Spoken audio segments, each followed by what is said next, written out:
Josh Christopher, godson of Tayshaun Prince and brother of former NBA player Patrick Christopher and current Sun Devil Caleb Christopher. Smooth, pure scorer, athletic, explosive, and plays with flair. Everything you hope for in a two guard who can carry a team's scoring load and paired with a guard or even a wing who can exploit his natural abilities. However, for as natural as a bucket getter that Josh Christopher is, flanked by guys like Marcus Bagley and Remy Martin, one would have expected the Sun Devils to have a better record than they had this year. And despite his natural ability to score with the ball in his hands, he had several natural flaws to his game that might make him less of a Devin Booker or Bradley Beal type and more of a Marshawn Brooks. No offense. But before we get started, please hit the likes, subscribe to the channel for more content, hit the dark notification bell to get every notification for every video, and leave a comment at the end of the video to give me your opinion on Joshy McBuckets. This official Legion of Knicks breakdown of Josh Christopher. Thank you for joining me, and without further delay, hit that rock!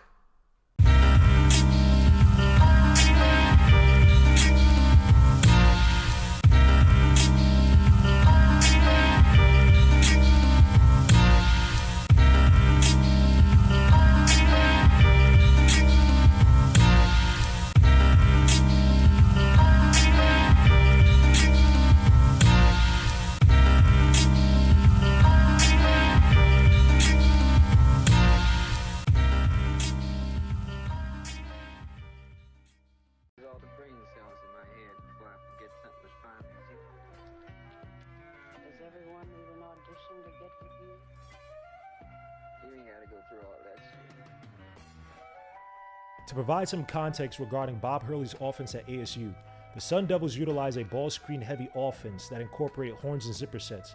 Essentially, Bob Hurley's offense favors spacing out the floor to allow their guards to either drive to the rim or make plays off the dribble, giving the wings plenty catch and shoot or attacking opportunities from the wing. So let's keep that in mind when looking at Josh Christopher's game and how his natural abilities brought up from high school fit into Bob Hurley's offense. The first positive regarding JayGup's game is his natural ability to create his shot. That starts with his dribbling ability. Twitchy and cerebral, Josh Christopher has an elite ability to create space off the crossover and has a natural ability to read a defender's missteps to create the right reaction on the ball, especially for a fake, or the ability to read when his defender has his lead foot in the right position for the spin move. Christopher also has elite body leverage to bounce off his defender with the dribble.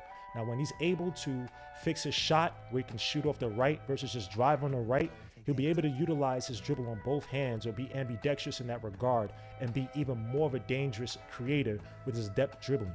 And this leads to his next positive, which is his ability to create his shot off the dribble. When I think of this ability, I think of the Jordans and the Kobes as elite of the elite shot creators off the dribble, where they had a natural ability to get their spots off the dribble.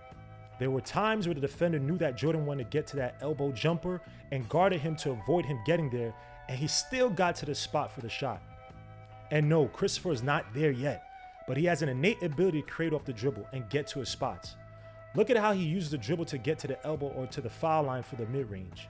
His dribbling ability makes his defender guess if he wants to get to the rim or not, while in his head, the vision is already set. Unfortunately, the numbers don't support this all the way, as he only shot 27.8% from the field and had a 31.5% effective field goal shooting off of the dribble, ranking in the 29th percentile. And overall, he only made 36% of his twos and 31% of his threes. But when I look at his natural game, you can see that he has a knack for shooting off the dribble, but one that has to be refined via coaching and proper sets that exploit the ability at the right time. Also, he favors his left a little bit too much, as he prefers a pull-up from the left versus the right, which according to scouting reports, as the season progressed, defenders sat on his left hip to take away his jumper. And that mostly stems from his shooting form, where it's easier for him to pull up from the left versus pulling up from the right, given that he kind of pulls the shot across his body and his face, similar to Lonzo Ball, but not as bad as Lonzo when he was coming out of UCLA. Fortunately, in an interview with Mike Schmidt, Christopher stated that he was working on shooting from his right as well as working on his actual form, which is important if he wants to excel on the next level. As for his slashing, Josh Christopher is able to utilize his athleticism to finish at the rim once he gets a step on his defenders, where he relies more on his leverage and strength to finish at the rim. At his combine performance, many scouts felt like he was an underachiever in that department, but he's more of a lateral leaper versus an up and down one. So at the combine, where every prospect was trying to shine, he may not have had the best display of his in-game athletic ability, even though he did flash at some points. but regards to his actual numbers, Josh Christopher made an absurd 73% of his attempts at the rim on only 2.9 attempts a game. And mind you, only 37 of those attempts were assisted, which is extremely impressive. However, you want those attempts to be higher so you can exploit his solid free throw shooting percentage at 80%. In his only year in college, he only had a free throw draw rate of 31%, which is okay but not great. In other words, you want defenders to pay for his physicality and lateral ability at the rim. With regards to his fast break ability, JayGup loves a transition offense, explosive, aggressive, and when given a full head of steam to attack the cup, is elite as a prospect, ranking in the 91st percentile for all college players. He shot a staggering 68.2% on the field and 71.6% effective field goal shooting on a transition offense, with an absurd 1.373 points per possession. He was particularly better with the ball in his hands on breaks, as he averaged 1.55 points per possession with the ball in his hands, ranking in the 99th percentile versus 1.2 points per possession when the ball wasn't in his hands on breaks. Now, part of Christopher's defensive mindset to work hard and control the boards stems from his time spent as a center in high school, where he had to exert his physical prowess to defend opposing centers as well as control the boards, a factor we'll get into. Overall, Christopher ranked very well as a man defender, giving up only 35.3% field goal percentage and .759 points per possession, ranking in the 72nd percentile. And on total catch and shoots, he only gave up 28.3% from the field, ranking in the 74th percentile, which bodes well for NBA defenses that will ask him to guard the paint as a help defender while being able to reset back to his original assignment. For example, the help-to-help defense that the Knicks play. And that was evident by his effort to try and stay with his on-ball assignment, despite displaying tight and high hips at times. But he has room to get better, as he gave up .913 points possession on all jump shots off the dribble. I would say that a lot of the hip shifting was more due to effort versus disciplined technique of getting low, but as long as the effort is there with proper coaching and perspective, he can develop the lacking fundamentals to be an above average man defender in the NBA. He also averaged 1.5 steals a game and worked hard on the ball handler to catch them on an errant dribble. He also did a decent job at times reading the passing lanes to get a steal, although sometimes his eyes got too drawn into plays, which led to being exposed on backdoor cuts on many occasions. Also, at 5.9 fouls per 100 possessions, Josh Christopher will need to learn how to use better body balance and leverage when matched up against ball handlers on the next level, who will use his aggressive momentum to generate fouls at opportune times. With regards to his help defense, Josh Christopher was very active around the rim when it came to helping his teammates out. He averaged 0.5 blocks a game, but if Christopher was in the neighborhood, he exhibited great efforts in blocking layups from compromise on even unsuspecting slashers. And lastly, Christopher was an excellent rebounder for his position, averaging 4.7 rebounds a game, with 0.7 coming offensively and 4.1 defensively. As much of a scorer that Christopher is, he seems to relish getting dirty at times, and then coming clean by leading a fast break and pushing the tempo against the defense. Thus why Joshy McBuckets excelled in the transition offense.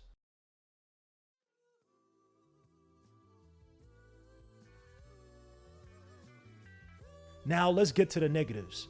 And the most glaring one is his shooting form. Again, for such a natural scorer, one thing holding back Josh Christopher is his form, which also leads to predictable trends. For the season, Christopher shot poorly from the field, going 30% from the three-point line and only 27.8% on all jump shots off the dribble. And on catch and shoots, he only shot 31% from the field. With that, there are two things I would like to point out. One point is the form itself, as he tends to whip the shot across his face and body. This is similar to what Lonzo Ball did before reforming it with Fred Vincent, although it's not as pronounced as Lonzo's when he came out of UCLA. When you look at his form, there's just so much variability, as he's probably not getting under the ball, and he's using a lot of his fingertips to get leverage on it, and he's almost releasing it from a partially diagonal whipping motion. You can see him struggle to get leverage and consistency of form, especially from the outside, where sometimes he contorts his body to get proper leverage under the release. Again, he made 44% of his 27 three-point shots over his final 7 games of the season. But this just proves that until he fixes the form to get proper leverage and angle under the ball, he'll be more of a rhythm shooter versus a reliable outside threat. Just look at his unguarded catch and shoots. Unguarded! He was terrible, only making 1 of 13 shots. Again, this screams rhythm shooter. The second point was highlighted before, and this points to him favoring the left versus the right when going for a pull-up shot. And part of this has to do with the form. Pulling from the left when you have to whip it across your body is easier from the left as a righty versus from the right as a righty. And you can see on certain shots where he does pull up from the right, he has to put extra effort to shift and angle his body to properly align with the rim. And like I said before, later in the season, teams just started playing him on the left hip and force him to go right, where they knew he wasn't going to go for the jump shot and knew that he was going to slash to the basket. Until he fixes that, he's going to become predictable in the NBA and may be more of an impediment for the offense versus being a plus multiplier for it. The next weakness stems from one of Christopher's natural strengths, and that would be forcing bad shots. Despite his natural ability to hit off the dribble, Christopher was still terrible on shots off of the dribble and would force some bad shots instead of resetting or looking to play make for a teammate. Again, this was evident by his poor shooting off the dribble at 27.8%. Sometimes Christopher will over dribble until he got space against the defender or would take bad shots in search of a foul. And this may be due to what he was accustomed to as a natural shooter from high school.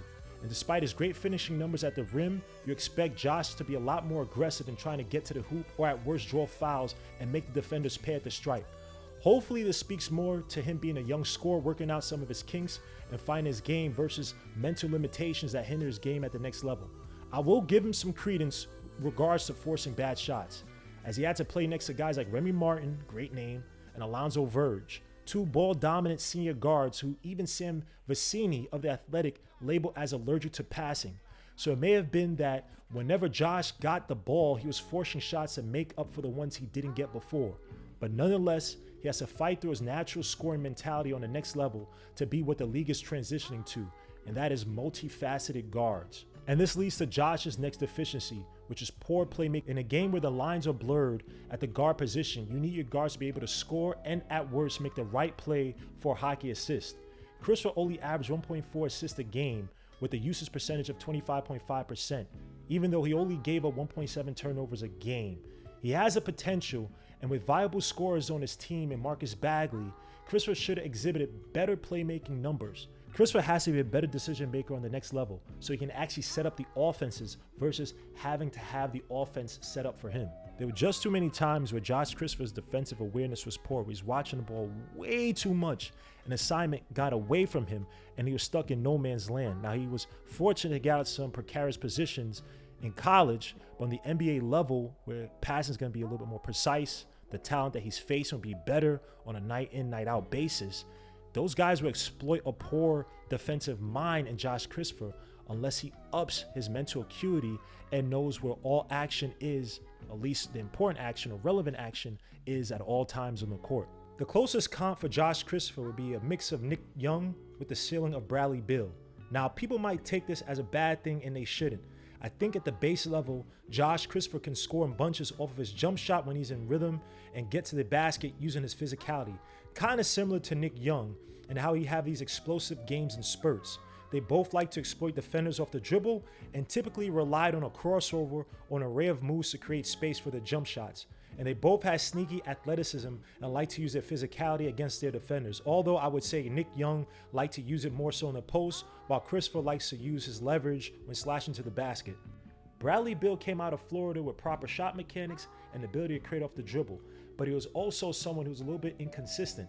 If Josh Christopher can fix those shooting mechanics and become a better playmaker, he can have a ceiling and a career similar to Bradley Beal, although I'm not sure he'll be averaging 30 points a game in the future. For Josh Christopher to take that next step, obviously working on his shot form, be able to pull up from the right, as well as developing the offensive awareness to play make and get the ball out to guys around him to make his teammates better and to be able to take the pressure off of him so he's not a one-trick pony with regards to the offense. Now, regarding some other notes on Josh Christopher's game, he did miss the last 10 games of the season with the leg injury and also did miss a few games during the season with the back injury. However, doesn't seem to be really any lingering issues or anything of any major concern. He should be ready to go by the start of the NBA season. Another minor note is that Josh Christopher has become a better player off the ball. Sometimes he was idle off of it and would lead his man to where the ball handler was because all in his mind, he can only think of getting the ball back. Now, granted, the offense didn't call much off-ball movement for him, but in the NBA, no one's going to justify giving a guy with a 25% usage rate who's somewhat inefficient on the field, the ball so many times on the court. If he wants to be a starting guard in the league, instead of just being a situational six-man, he's going to have to find ways to be effective without the ball in his hand. Now, lastly on his fit, Christopher would definitely be a great developmental piece for the Knicks. I wouldn't start him right away, as I love him to refine his offensive fundamentals and decision-making under Tibbs, while be able to contribute in the helper defense, where he's already exhibited a decent ability to help out on penetration into the paint and recover back on his assignment. Thibodeau likes to create facilitation off of the dribble. Given his pick and roll and horns heavy offense, Christopher should have plenty of opportunities to catch and shoot from the wing or in the corner, which is the easiest three-point shot on the floor, or attack from above the break off of a pass from the ball handler. These are similar looks he had in college under Bob Hurley, and he's going to have more talent around him, so the system shouldn't be too overbearing to understand and pick up. But under Tibbs, he will learn better discipline with regards to how to attack, as well as when to make the proper pass instead of over dribbling to find an opportunity for himself. A refined Josh Christopher who can get to his spots on the floor in the mid-range and play off of guys like RJ and Randall will make him a great underrated draft pick for the shooting guard spot, given that he fixes his shooting fundamentals. The Knicks ranked in the 17th percentile for mid-range shots from 17 feet out to the three-point line, and within 17 feet of the basket, the Knicks were well below average. Josh Christopher's shot-making ability, with refinement from Tibbs, will work well as an offset to Randall and RJ's reformed perimeter prowesses. Even if Randall isn't here when Christopher makes his ascension, to have a shooting guard who can get a bucket with better discipline and form will work well in New York's backcourt that has been deprived of consistent shot creation for years. But let me know what you guys think. Is Josh Christopher an underrated or an overrated prospect? How do you think he fits with the Knicks? Or what team do you think is the best fit for his talent and services? Leave your comments in the comment section. Remember to leave a like and subscribe to the channel with the dark notification bell. This is the Legion of Knicks, your boy Gano Kiyosuke, and we out of here. Salute.